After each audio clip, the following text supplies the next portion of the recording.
اے آل یعقوب، ہم نے تم کو تمہارے دشمن سے نجات دی اور تورات دینے کے لیے تم سے کوہ طور کی داہنی جانب مقرر کی اور تم پر من اور سلوہ نازل کیا اور حکم دیا کہ جو پاکیزہ چیزیں ہم نے تم کو دی ہیں ان کو کھاؤ اور اس میں حد سے نہ نکلنا، ورنہ تم پر میرا غضب نازل ہوگا، اور جس پر میرا غضب نازل ہوا وہ ہلاک ہو گیا۔ اور جو توبہ کرے اور ایمان لائے اور عمل نیک کرے پھر سیدھے رستے چلے، اس کو میں بخش دینے والا ہوں۔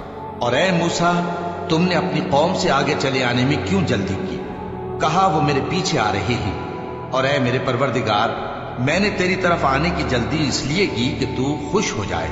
فرمایا کہ ہم نے تمہاری قوم کو تمہارے بعد آزمائش میں ڈال دیا ہے، اور سامری نے ان کو بہکا دیا ہے۔ اور موسیٰ غصے اور غم کی حالت میں اپنی قوم کے پاس واپس آئے اور کہنے لگے کہ اے قوم، کیا تمہارے پروردگار نے تم سے اچھا وعدہ نہیں کیا تھا؟ کیا میری جدائی کی مدت تمہیں لمبی معلوم ہوئی، یا تم نے یہ چاہا کہ تم پر تمہارے پروردگار کی طرف سے غضب نازل ہو، اور اس لیے تم نے مجھ سے جو وعدہ کیا تھا اس کے خلاف کیا؟ وہ کہنے لگے کہ ہم نے اپنے اختیار سے آپ سے وعدہ خلافی نہیں کی، لیکن ہم ان لوگوں کے زیوروں کا بوجھ اٹھائے ہوئے تھے، پھر ہم نے اس کو آگ میں ڈال دیا، اور اسی طرح سامری نے ڈال دیا۔ تو اس نے ان کے لیے ایک بچڑا بنا دیا، یعنی ایک بے جان جسم جس میں گائے کی سی آواز تھی۔ تو لوگ کہنے لگے کہ یہی تمہارا معبود ہے اور یہی موسیٰ کا معبود ہے، مگر وہ بھول گئے ہیں۔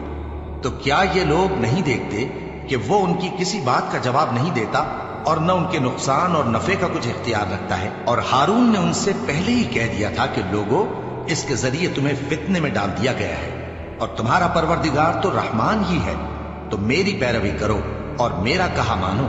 وہ کہنے لگے کہ جب تک موسیٰ ہمارے پاس واپس نہ آئے ہم تو اس کی پوجا پر قائم رہیں گے۔ پھر موسیٰ نے ہارون سے کہا کہ اے ہارون، جب تم نے ان کو دیکھا تھا کہ گمراہ ہو گئے ہیں تو تم کو کس چیز نے روکا تھا؟ یعنی اس بات سے کہ تم میرے پیچھے چلے آؤ، بھلا تم نے میرے حکم کے خلاف کیوں کیا؟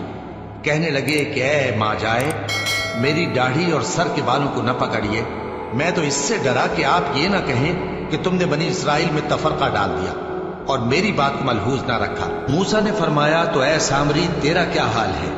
اس نے کہا کہ میں نے ایسی چیز دیکھی جو اوروں نے نہیں دیکھی، تو میں نے فرشتے کے نقش پا سے مٹی کی ایک مٹھی بھر لی، پھر اس کو بچڑے کے جسم میں ڈال دیا، اور مجھے میرے جی نے اس کام کو اچھا بتایا۔